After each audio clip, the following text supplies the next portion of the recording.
అంతర్జాతీయ రాజకీయాల్లో అత్యంత నాటకీయ పరిణామం చోటు చేసుకుంది. బ్రిటన్ ప్రధాని కీర్ స్టార్మర్ తన పదవికి రాజీనామా చేశారు.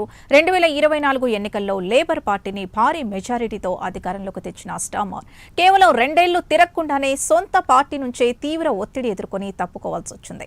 స్థానిక ఎన్నికల్లో ఘోర పరాజయం, పార్టీ అంతర్గత విభేదాలు, లేబర్ పార్టీ సీనియర్ నేత ఆండీ బర్న్హామ్ ఉప ఎన్నికల్లో భారీ విజయం సాధించి పార్లమెంట్లో అడుగు పెట్టడంతో స్టార్మర్ పై ఒత్తిడి పతాక స్థాయికి చేరింది.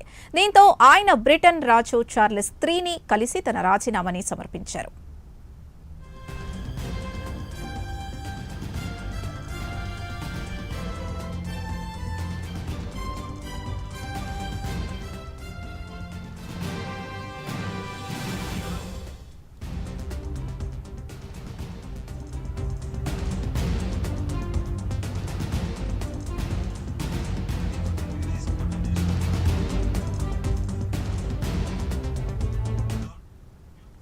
కీర్ స్టార్మర్ రాజీనామాకు సంబంధించి మరింత సమాచారం నేషనల్ బ్యూరో చీఫ్ కళ అందిస్తారు. కళ, రాజకీయాల్లో భూకంపం భవించిందని చెప్పవచ్చు. దాదాపు 24 గంటల నుంచి జరుగుతున్నటువంటి పరిణామాలు నిన్న 24 గంటల క్రితంగా దాదాపు యూకే ప్రధానిపై కూడా డొనాల్డ్ ట్రంప్ చేసినటువంటి కీలక వ్యాఖ్యల అనంతరం 24 గంటల అనంతరము ప్రధాని కీర్ స్టార్మర్ ప్రసారం టెలివిజన్ కి సంబంధించినటువంటి ఒక ప్రసారం సందర్భంలోనే డైరెక్ట్ గా రాజీనామా పర్వాన్ని కూడా ప్రకటించినటువంటిది. లేబర్ పార్టీలో తిరుగుబాటుతో ఈ పదవికి గుడ్ బై చెప్తున్నట్లు కూడా ఇటు యూకే ప్రధాని ప్రకటించడంతో ఒక్కసారిగా బ్రిటన్ రాజకీయాల్లో దాదాపు గత కొన్ని రోజుల నుంచి జరుగుతున్నటువంటి లేబర్ పార్టీల తిరుగుబాటుపై కూడా ఇటు ఏదైతే ప్రధాని అంటే బ్రిటన్ ప్రధాని స్టార్మర్ పనితీరుపై కూడా డొనాల్డ్ ట్రంప్ చేసినటువంటి కీలక వ్యాఖ్యలు చేసిన 24 గంటల తర్వాత ఈ రోజు బ్రిటన్ ప్రధాని రాజీనామా అన్నది కూడా చాలా కీలకమైనటువంటి పరిణామం అని చెప్పవచ్చు. దాదాపు